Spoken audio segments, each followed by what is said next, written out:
days. So it's April. We're like 2 months away from being halfway through the year. And is it a bad thing that I have not yet mentioned my favorite reads of 2023 until now? Maybe. But we're just going to go ahead and go with it. And I have compiled a list of my top favorite reads. I read 109 books last year, so to downsize that was quite an undertaking. And I had to consult my seasonal blog post where I pick like my favorite books I've read for the spring, summer. I usually pick 5 books, which is difficult as well. I picked 5 and then like I downsized it even more from that list. And only one of them is a physical book that I have, which I think is kind of funny. I've noticed I've been doing a lot more reading on my Kindle of late. So anyway, let's go ahead and jump into it. And yeah, these are in no particular order of favorites. It's just as I wrote them down. First one is Chase, which is part of the Off the Itinerary series by M. Liz Boyle. I really enjoyed the outdoors, the survival, the adventure. The thing with the treasure hunter was really exciting. And this was my favorite book of the trilogy. And then we have Dog Driven, which is such a good read. If you like anything about dog sledding, being in the Canadian wilderness, the tundra, intense survival, then you have got to check this one out. I actually got this at my local One-Co in the bargain thing for like $5, which I was so excited. The cover was what drew me in because I love the colors and it looked like a really exciting read. And it did turn out to be just that. I liked the characters and just everything about this. So if you like Call of the Wild and that kind of setting, you know, then you definitely need to check this out. It is really good. And she's one of my new favorite authors, Terry Lynn Johnson. I've read a few other of her books, honestly. Ice Dogs was pretty good too, but this was my favorite out of her so far. Then we've got Hours We Regrets, which is like the 0.5 or something to this series. And I loved everything about it except for the ending. The cozy mystery was great. Actually, I think it was a little bit above cozy, maybe. I don't know. I loved the 2 sisters, Chelsea and Michelle. I loved just how they interacted. The point of view switches were awesome. Very high stakes, suspenseful, kept me reading. The ending was more open than I would have liked. Then we have Shallows by Denver Evans, who is also the same author who did The Accidental Cases of Emily Abbott, Perry Kirkpatrick, and this was just a really fun fantasy story. Really enjoyed it, and it had mermaids in it, and there was this whole like mystery to solve and everything. It was really exciting, really good. It is a trilogy, and unfortunately, I don't know what's wrong with me, but I have not finished it yet.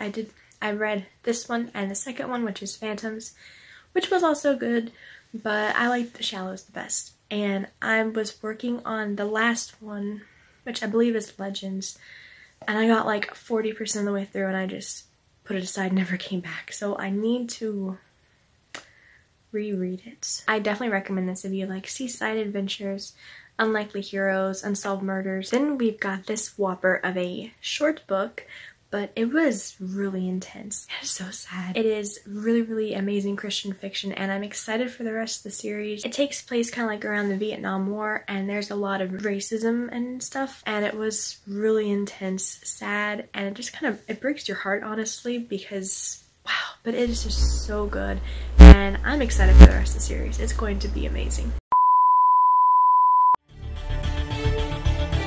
I want to take a quick break and tell you about this really exciting upcoming release. So a while back, I did a video on A Very Bookish Easter, which was a collection of short stories, various authors. One of them being The Prayer Garden, which this one in particular, I think, if I remember right, was like one of my favorites of the whole collection.